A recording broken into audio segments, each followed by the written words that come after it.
Imagina que você está numa praça, no centro de Amsterdã. Bancos de madeira, árvores antigas, aquela arquitetura que parece ter saído de um cartão postal. Tudo lindo. Aí você para e olha com mais cuidado para os bancos. E percebe uma coisa estranha. No meio de cada banco tem um apoio de braço. Não nas pontas, no meio. Ali, exatamente onde uma pessoa caberia deitar. E não é coincidência, é projeto. Agora pensa comigo. No Brasil, você já viu aquelas marquises de loja no centro de São Paulo, onde as pessoas dormem enroladas em papelão na madrugada? O guarda tentando afastar de manhã cedo antes do comércio abrir. Ou então aquelas cenas embaixo do viaduto da Marginal. Famílias inteiras com carrinhos de supermercado cheios de pertences, enquanto o trânsito passa do lado a 70 por hora. Isso você conhece. Isso faz parte da paisagem brasileira de um jeito que a gente até parou de questionar. Mas a Europa fez uma escolha diferente. E é aí que a história fica perturbadora, porque a Europa não está construindo abrigos, não está abrindo vagas em albergues, não está ampliando programas sociais. Ela está redesenhando as próprias cidades para que certas pessoas simplesmente não consigam ficar em determinados lugares. E o que ninguém te conta é que isso tem um nome técnico, tem financiamento público, tem arquitetos renomados envolvidos e está se espalhando por uma velocidade que pouquíssima gente está acompanhando. Mas tem mais, porque o que vem agora é o que vai te fazer ver qualquer cidade com outros olhos. Porque cidades que se vendem para o mundo como modelos de humanidade e inclusão social estão, ao mesmo tempo, gastando dinheiro público para construir infraestrutura que exclui fisicamente os mais vulneráveis. Quem está lucrando com isso? E por que essa mesma lógica, silenciosamente, já chegou em algumas cidades brasileiras sem que quase ninguém tenha percebido? Você vai entender hoje por que o desenho das cidades nunca é neutro. Porque cada banco, cada calçada, cada marquise esconde uma decisão política tomada por alguém que nunca vai precisar dormir na rua. E o que tudo isso tem a ver com a forma como o Brasil trata as suas próprias contradições urbanas. Cola aqui que esse assunto é mais fundo do que parece. Antes de entrar na Europa, você precisa entender de onde isso vem. Porque essa ideia de usar o espaço físico para controlar o comportamento humano não nasceu ontem. Ela tem raiz numa área do urbanismo chamada CPTED, que em inglês significa Crime Prevention Through Environmental Design, ou em bom português, prevenção do crime pelo design do ambiente. A lógica surgiu nos anos 70 nos Estados Unidos, quando pesquisadores perceberam que certas configurações urbanas pareciam atrair mais crimes do que outras. Becos sem saída, espaços mal iluminados, áreas sem vigilância natural das janelas e das calçadas. Até aí, tudo bem. Era uma ideia razoável, pensada para tornar as cidades mais seguras de verdade. Mas aí veio o desvio.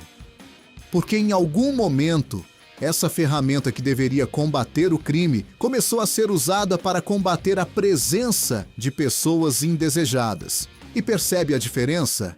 Crime é um ato. Pessoa em situação de rua é uma condição.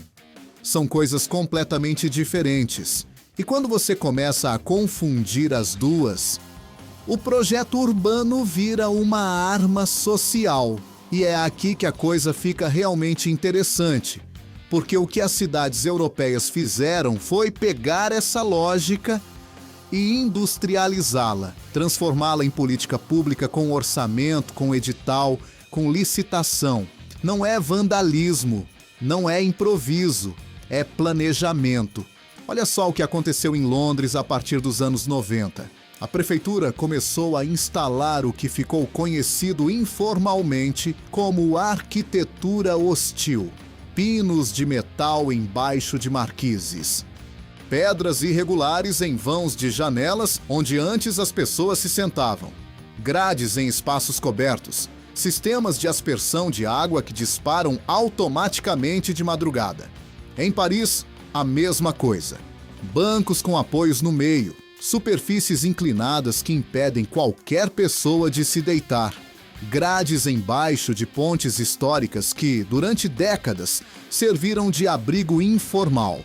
E aí você deve estar pensando, mas espera, pôr grades embaixo de uma ponte não é assim tão diferente de fechar um parque à noite. Onde está o limite? É exatamente essa a pergunta que quero que você tenha na cabeça, porque a resposta é mais complicada do que parece. O limite está na intenção. Fechar um parque à noite serve a toda a população.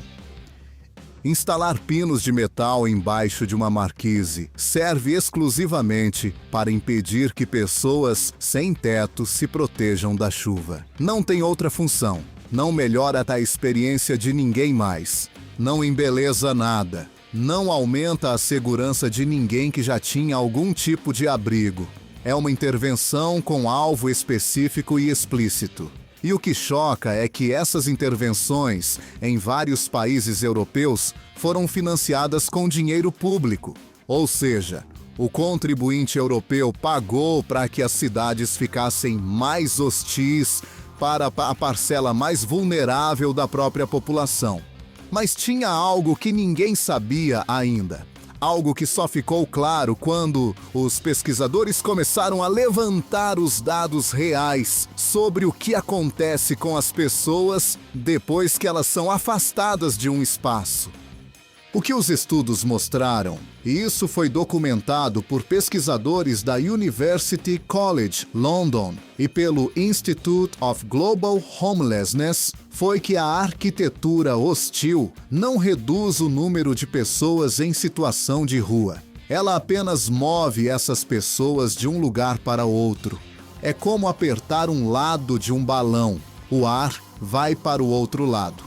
A pessoa que dormia embaixo da marquise no centro de Amsterdã agora dorme num beco menos visível, mais perigoso, mais longe dos serviços de saúde, mais longe das organizações que distribuem comida. A cidade fica mais bonita para o turista, a situação da pessoa piora. E aqui é onde a comparação com o Brasil se torna necessária. Porque o Brasil tem uma relação muito particular com essa contradição. A gente conhece o problema de perto. Segundo o censo do IBGE de 2022, o Brasil tinha mais de 281 mil pessoas em situação de rua. Um número que especialistas do IPEA consideram subestimado por causa das dificuldades metodológicas de contar pessoas que não têm endereço fixo. São Paulo sozinha concentra mais de 50 mil pessoas nessa condição. É uma crise de escala que nenhuma cidade europeia enfrenta na mesma proporção. Mas o que o Brasil faz com isso é diferente. E não necessariamente melhor, só diferente. A abordagem brasileira historicamente oscilou entre dois extremos. De um lado, programas assistenciais como o Centro de Referência Especializado para a População em Situação de Rua, o Centro POP, e os albergues municipais. Do outro, operações de reintegração de posse que são, na prática, a versão brasileira da arquitetura hostil. Não é um banco com apoio no meio. É uma viatura da GCM chegando de madrugada e mandando todo mundo embora. Menos sofisticado, igualmente ineficaz nos resultados de longo prazo. Só que tem um detalhe que muda tudo nessa comparação. A Europa tem arquitetura hostil e também tem sistemas robustos de bem-estar social. Tem saúde universal, tem seguro-desemprego real, tem habitação social subsidiada em escala, A Finlândia, por exemplo, reduziu o número de pessoas em situação de rua em mais de 75% nos últimos 30 anos, usando uma política chamada Housing First, moradia primeiro, que parte do princípio de que você não resolve os outros problemas de uma pessoa enquanto ela não tem onde dormir. Dá um teto primeiro, sem condicionalidades, sem precisar provar sobriedade, sem precisar provar emprego. Depois, com estabilidade, você trabalha os outros problemas. E aí você se pergunta, se a Finlândia sabe que isso funciona, por que outras cidades europeias estão fazendo o contrário? Por que Londres continua instalando pinos embaixo de marquises, enquanto Helsinki está fechando albergues porque não precisa mais deles? É aqui que a história fica perturbadora de verdade, porque a resposta não é falta de conhecimento, é escolha política. Se esse vídeo está te fazendo pensar de um jeito diferente sobre como as cidades funcionam, deixa o like agora. Isso ajuda o canal a chegar em mais gente que nunca parou para pensar nessas coisas. A pergunta que fica no ar é por quê? Por que uma cidade escolhe gastar dinheiro em pinos de metal em vez de gastar o mesmo dinheiro em atendimento social? E a resposta tem vários layers, mas o mais honesto é esse. Porque mover o problema é mais barato no curto prazo e mais visível politicamente do que resolver o problema. Um prefeito que instala bancos anti-deitar pode mostrar fotos do centro da cidade limpo antes das próximas eleições. Um prefeito que investe em Housing First vai ver resultados reais em 5, 10 anos, talvez na gestão seguinte. A lógica eleitoral e a lógica do bem-estar social têm horizontes de tempo completamente diferentes. E aqui entra uma camada que pouquíssima gente discute: o papel do mercado imobiliário. Porque em cidades como Londres, Paris, Barcelona e Amsterdã, o metro quadrado no centro histórico vale uma fortuna. Turismo de alto padrão, eventos corporativos, lojas de luxo. A presença visível de pessoas em situação de rua nessas áreas é percebida pelo setor privado como um problema de imagem. E o setor privado não fica quieto. Ele financia associações de comerciantes que pressionam as prefeituras, que aprovam verba para as intervenções. O banco com apoio no meio não é só política pública, é também proteção de valor imobiliário. No Brasil, isso acontece de um jeito menos sofisticado, mas igualmente real.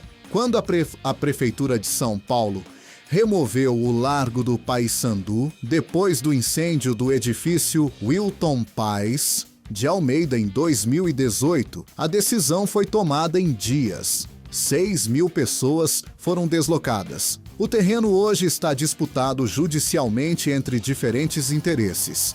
A rapidez com que o poder público age quando o problema vira visível para os bairros nobres é muito diferente da velocidade com que age quando o problema está concentrado nas periferias, longe dos olhos de quem tem mais voz política. Mas o que ninguém imaginava era que esse modelo europeu ia começar a aparecer silenciosamente em algumas cidades brasileiras, num formato adaptado à nossa realidade. Não são pinos de metal, porque isso aqui teria outra conotação estética. São grades instalados embaixo de viadutos. São pedras grandes, colocadas estrategicamente em espaços que antes serviam de acampamento. São câmeras de segurança e iluminação de alta potência em áreas que antes tinham privacidade suficiente para que as pessoas montassem estruturas mais estáveis. Curitiba, conhecida como uma das cidades mais planejadas do Brasil, tem registros documentados de intervenções desse tipo. Porto Alegre também. O Rio de Janeiro tem uma tradição longa de operações de choque de ordem que funcionam com a mesma lógica.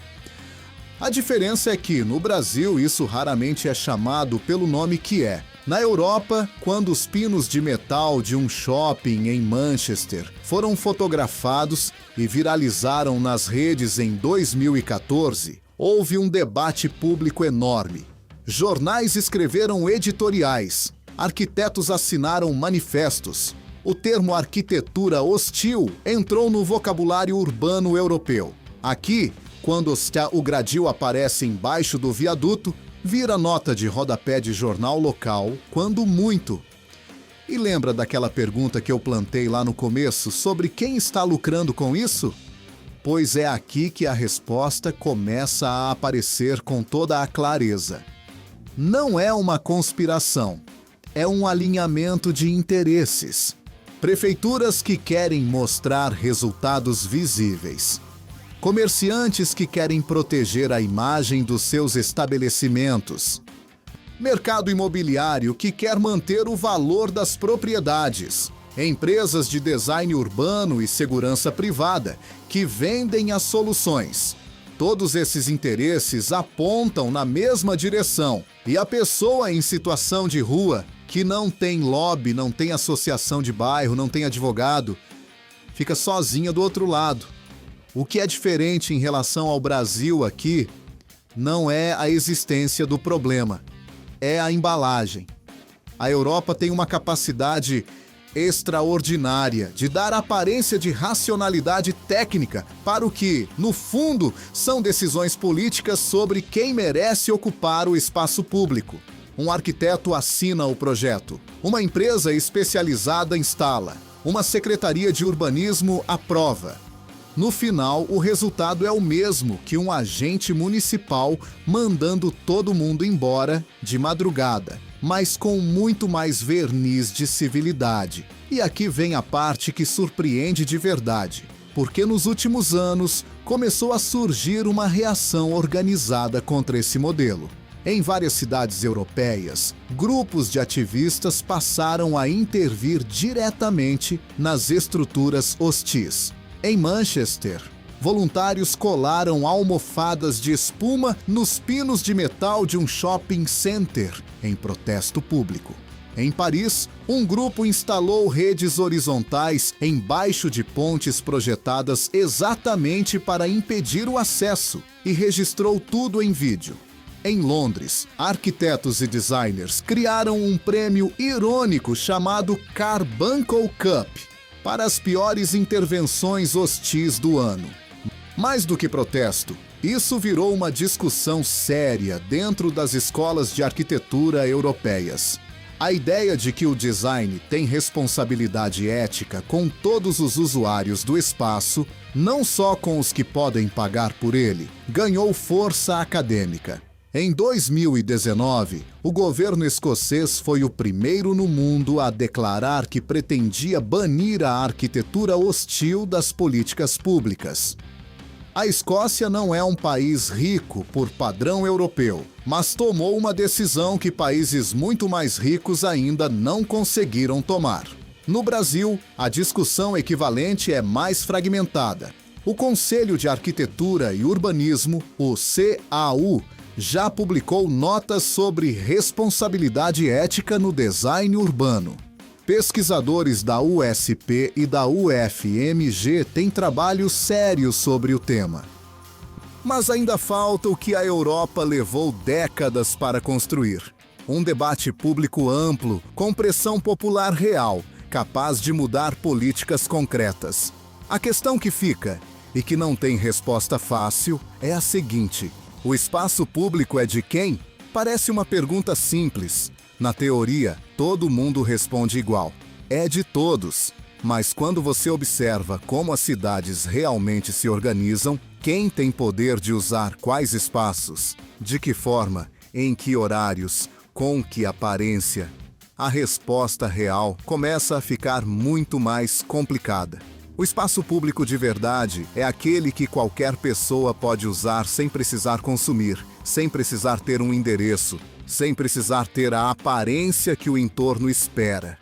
E é aí que a Praça de Amsterdã volta, com o banco que tem o apoio no meio.